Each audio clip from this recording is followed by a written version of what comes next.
Well, official hello.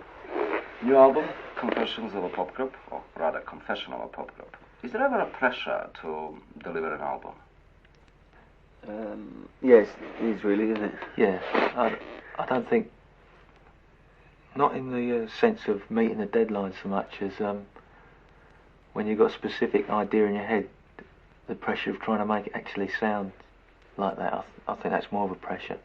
There isn't any pressure from the record company saying that you should deliver an album sooner than you're ready. Yeah, this time we had, there was kind of like a penalty if we didn't deliver over we didn't deliver by a certain time. We had to pay so much every day, so many £100 every day. But we managed to get them to scrub that out. That could have been a pressure, because it could have been quite expensive. But yeah, there is that sort of pressure as well. But that sort of a pressure must most probably, influence the creativity. Because if you're under a certain pressure, you haven't got that freedom to relax and try to do differently or better or whatever. Yes, if you have too much time and too much freedom, you can tend to get not necessarily lazy with it, but you just tend to take your time over things or change things too much. Like, you might go in and think, well, we'll scrap the whole of that particular track and start again, or this bit's no good, and you can get really much too finicky about it. And also as this time we produced it ourselves, so you haven't got someone to kind of crack the whip and say, look, stop now, boys, or, Yeah, enough's enough. Yeah. But So we have to be careful of that. But it must be more self-satisfying because you did it yourself, because you're in a total control. Yeah, it is. From that point of view, it is, yeah. We don't have to argue with the producer, which normally happens. But I think the greatest pressure is when you actually finish the record. Like, now is the most pressurised time, I think, because we spent a long time doing it and trying to perfect it as much as we can, and now we're just waiting to see what the record company will do with it. That's a bigger pressure to me. They kind of hold the whole balance of it in their hands, and if they don't really get behind it, it could go down the drain. That's quite a daunting thought, really. When you started recording the album, or when you approached recording, was it a big choice of songs to do? Not so much songs. There's quite a wide choice of lyrics. But I probably had about maybe 6 of the songs written, the actual music. But I had all the lyrics written beforehand. So some time was spent on finding the right kind of backing track for the lyrics. I think. Well, in some ways, the second side, although it may sound more normal, for want of a better word, than the first side, in some ways it was more difficult to put together because of the nature of the lyrics. Wouldn't you agree? Like some of the things that we come to a stage where we didn't think that some of them were possible to write songs around, but it was like a thing where Paul had really strong lyrical things and we just had to try it every single way we could, because we were quite keen to get like maybe a specific 2 or 3 of those songs, which probably came along last in recording. But that was an achievement to actually, create them into something. And also the fact that all the lyrics, like I said, because I've written all the lyrics beforehand, as far as I'm concerned, they all had a similar kind of theme to them. Not necessarily subject matter, but the style of the lyrics are all very similar. So it was really important to keep that. I didn't want to have to go away and write a different set of lyrics for something and spoil the whole kind of theme of the album. So that took some work. I think at this point should be clarified that the album is some sort of a concept, not in an old sense or old-fashioned way, but it has a unifying theme that runs through it. Can you expand a bit on it, please? It's got several different themes, I think. It's got, on a musical level, I think it's got a certain theme to it. Each side has a very definite conceptual kind of theme to the music, I think. Lyrically, it definitely has. Lyrically, I wanted to write in a different style. I think it's quite different from my normal style of lyrics. I tried to use some different kinds. It's lots more different kinds of wordplay and stuff in it, and try and write. The idea was to try and use some of this kind of tabloid speak, and kind of adapt that a little bit and use that. and using almost like something I think is almost like advertising phrases as well. It's kind of like a mixture of modern use of language, which I don't think is a very good thing. But I just wanted to kind of to use that style and kind of shut up it, almost parody that style in a sense. I think that hopefully that comes across. Then there's the kind of themes of the subject matter itself, where a few of the songs have got these kind of almost confessional type lyrics on them, but all kind of tongue in cheek as well. Do you think? Yeah, it's a little bit Graham Greene's Catholic section of his novel meets The Sun or something. Yeah. That's a very nice description. But one of the songs is called When I Went Missing, Why I Went Missing. Yep. Which explains why you didn't do anything for a certain period of time, your dissatisfaction with the music scene and the rest. It's one of the things that you covered, although there are some other, like changes in the society. Yeah. That's a very succinct answer. I thought to say about that. No, I think that tune works on a lot of levels, doesn't it? Sure, Yeah. well, of course, it's only one-dimensional explanation.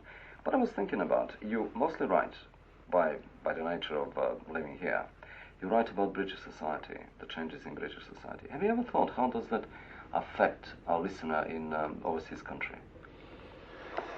Well, it's difficult, I guess. I mean, I think there are certain levels where they'll be able to understand what you're talking about, and if you're writing about the effects of unemployment, for instance, then I think people in most countries would understand that, certainly in Europe anyway. So I think if they understand, if they can read or speak English at all, then I think they would understand some of those themes. Some will obviously be more particular just to England, but I'm not sure. I don't think there's any way around that really, because you can only write about your own experiences or what you see around you. So you can't really cover everyone, and to try and write in a really big general way, I don't know if that would work or not. It might come across as being too liberal or a bit wishy-washy. I don't know. Nick, as usual, says rather little, doesn't he? Well, what I've noticed is usually maturing, or aging in other words, softens one's views, which I don't have the impression that is the case with you. No, I don't think it is either. But what does it keep you on your toes? That sharpness, that observation? Probably my hatred for all the things that are going on, really. I feel quite venomous, if there's such a word, towards a lot of institutions in this country, and lots of the trains of thoughts in this country as well. I mean, the whole world if it comes to that, but just talking about this country in particular. And I suppose most people have that. We all strive for perfection in a totally imperfect world, and I think that affects all of us in one way or another, really. That we'll never be able to attain that perfection, and I guess that's a kind of frustration in a lot of things. Used to a lot of frustration in a lot of things, and anger and aggression. And we're lucky to be able to we have at least some way of venting our frustrations and aggressions through what we do, and also our opinions as well. So we've got some kind of, at least some outlet for it, whereas a lot of people don't have that. No, what usually happens in rock music or pop music or whatever, when people become financially comfortable, they usually become complacent, and they just go with the tide, which doesn't happen to you. No, I don't think it's happened to me, but I don't know. I don't know what to say about that. No, because obviously you are financially secure in whatever sense, so it's not that anger of need. No. It's not that sort of a frustration, but there is still something panting within you. Well, I'm not sure about the financial security bit, because of course it's nice to have that, and having come from a situation where I've been financially insecure, I know what side I'd sooner have, But I don't know how much security that gives you in a whole kind of worldview. Really, I don't. You know, how can anyone feel that secure in these times? Some people obviously do. Otherwise, they wouldn't make the music they do. Either they're maybe they're fooling themselves, or they're not intelligent enough to see it, or perhaps they do see it and just think, what can I do about it? Which I can understand. I understand that view, because it does make you feel that after a while. As usually, your albums are exploring different things, but this time you're really gone, according to me, which might not be your view at all, very near to a classical side of things. Yeah, it's got classical elements, I guess, but I feel more comfortable likening it to sort of film soundtracks. I know it's hard to label them sort of things. Yeah, but I feel on the piece with the harp and strings, the first part of Garden of Eden, I would definitely say that comes under classical. Because it's, you know, I know you're sort of, I'm treading on dodgy ground by saying that, but I think it is. I think it's credible enough. It's credible enough to be labelled as that. Certainly, I agree. Yeah, just think there's probably a few people who might like that idea. I feel that the piano piece is a bit filmic because it's just, if it's based on sort of images that you've got in your mind, whether you like it or not, so many feelings and things come from the film world, I guess, with me. So. Don't tell me that you're a film buff. Not really. No. Not sure I like that phrase, because film buff's a nice expression, but I couldn't answer you 1,000 questions on Hollywood, but you've obviously... Well, I could have a go, you know. I'm quite interested in films. I've been talking about films, and this is a bit departure. You did work on Absolute Beginners. Well, only one track. Yes. Have you ever been interested to do a full sound, film score? Yeah, definitely interested for the right film. But we never get approached. So I don't know why. Although I was approached a few years ago by Neil Jordan when he was just almost finished Mona Lisa, and they asked us to do that, which would have been good, but we didn't have time. But we are interested in doing something like that, especially if the subject matter was right for us as well, the right kind of film. We'd like to do that. Well, wouldn't the challenge be if the subject matter wasn't right for you? Depends what the film was about, you know. I mean, it'd have to be something which we agreed with, or at least didn't offend us anyway, put it that way. Or something that we disagreed with that had the right stance on the subject. I mean, we'd have to turn down Rambo 3, put it that way. You know, that's what I mean. Mm-hmm. I never thought you would be approached to do Rambo 4, 5, whatever the part they're making now. I don't know.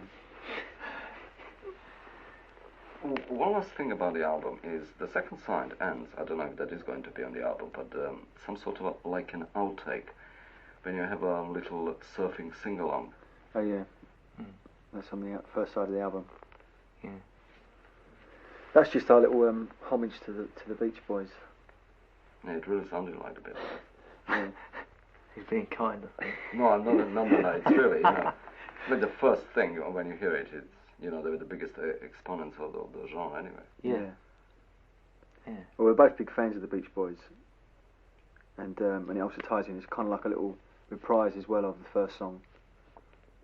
It's a very deep sea, the first track on the LP. So we just kind of expanded on that a little bit.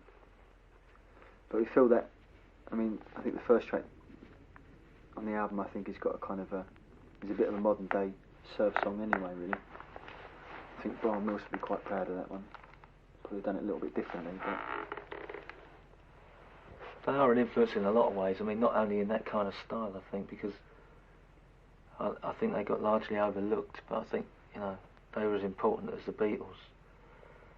We're coming away from, like, kind of their surfing car things, you know, Pet Sounds and Smiley Smile and Summer Surf's Up. They're really clever arrangements, even just the instrumental things on Pet Sounds. There's certainly different influences coming up in your music. I was wondering, whilst you worked with your previous band, The Jam, there were a different set of influences working for you. And then when you stopped with the band and started working with making the Style Council, some sort of a new set of influences came up. Where were you hiding them in meanwhile? I think it's a question of what I was listening to maybe 2 years prior to forming the Style Council, and I just started listening to a lot of different kinds of music and opened up to a lot of different things like jazz, which I'd never listened to before, and a lot more classical music, just a lot more different things, you know. And I don't know, I suppose in some ways I sort of see the Style Council as being the ultimate form of modernist music, which to me is another way of sort of saying it is totally anti-rock as well, and seeing rock as being a very archaic form of music, and just in my opinion it's just totally redundant because of that. I mean, millions will disagree, obviously, you know, but that's only my opinion.